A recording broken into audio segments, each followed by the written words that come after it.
Hello everyone, welcome back to another video. Today I'm going to be taking you through the morphology of myeloid cells. Throughout this video you're going to hear me referring to the term clumped chromatin.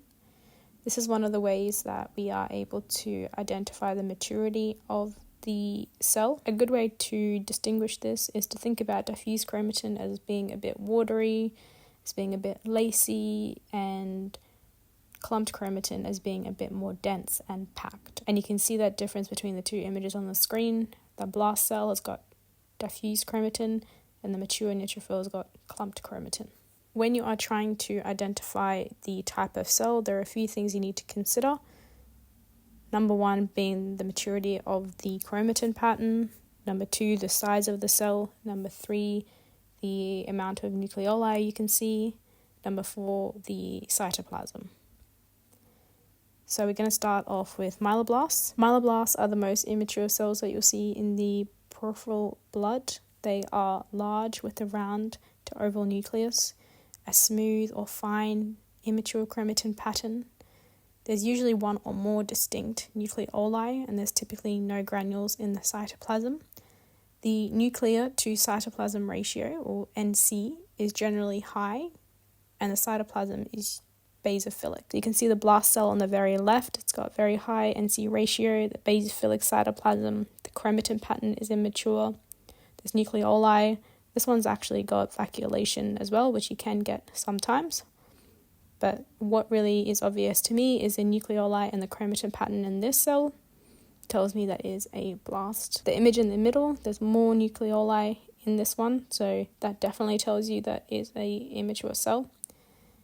NC ratio is very high, got that basophilic cytoplasm. Again, you have that diffuse chromatin pattern. The cell on the very right, again, I can see 1, 2, 3, 4, maybe 5 nucleoli.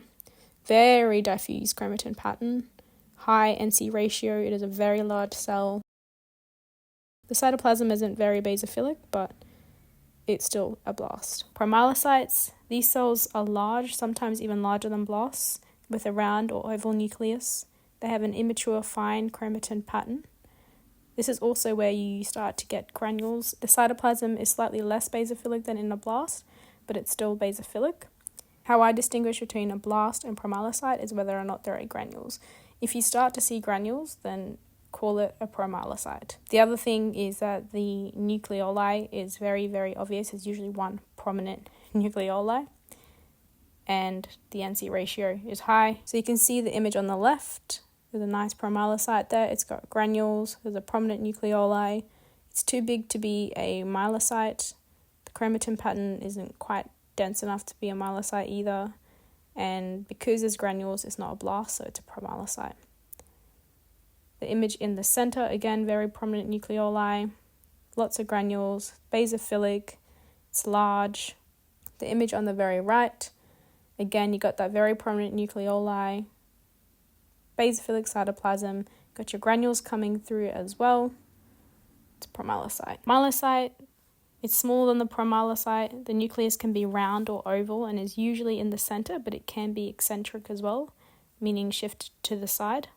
There's usually a mixture of primary and secondary granules. The cytoplasm is usually blue to pink in color. It's at this point, depending on the granules that develop, that you can tell which cell that particular cell is going to develop into. So you can see that the cell in the middle has got eosinophilic secondary granules. So that is a eosinophilic myelocyte. Eventually this cell, as it matures, will develop into an eosinophil. So the image on the left is a nice little myelocyte.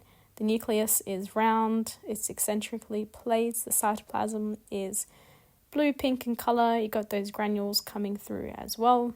Got the image in the center, which is a nice eosinophilic myelocyte. Very dense chromatin, got those secondary eosinophilic granules coming through, and the chromatin is very dense. And you can see the overall cell is also just much smaller than the blast and the promyelocyte. The image on the far right, again, got those granules coming through. The cytoplasm is a bit more clearer. Nucleus is eccentrically placed and the chromatin is a lot more dense. And the NC ratio is higher as well. Metamyelocyte, these cells are medium to large with non-segmented indented nucleus and predominantly secondary granules.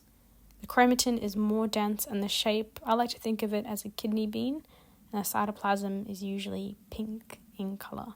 So the cell on the left here is a eosinophilic metamyelocyte, so this cell will develop into an eosinophil once the chromatin becomes more segmented.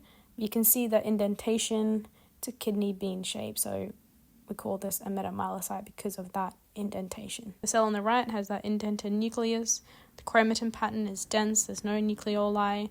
The cytoplasm is pink and it contains the granules, which it will probably differentiate into a neutrophil. Now we have our neutrophil. The image on the left has got 3 or 4 lobes. The cytoplasm is clear and you can see that it is full of pink granules, and the chromatin pattern is very dense. And the image in the center is a banded neutrophil. Don't confuse this with a metamyelocyte. The granules are obviously pink, cytoplasm is clear, chromatin is dense. Then we have some other neutrophils on the far right as well. I hope this video was helpful. Let me know if you enjoyed it or if there's other topics you want me to cover.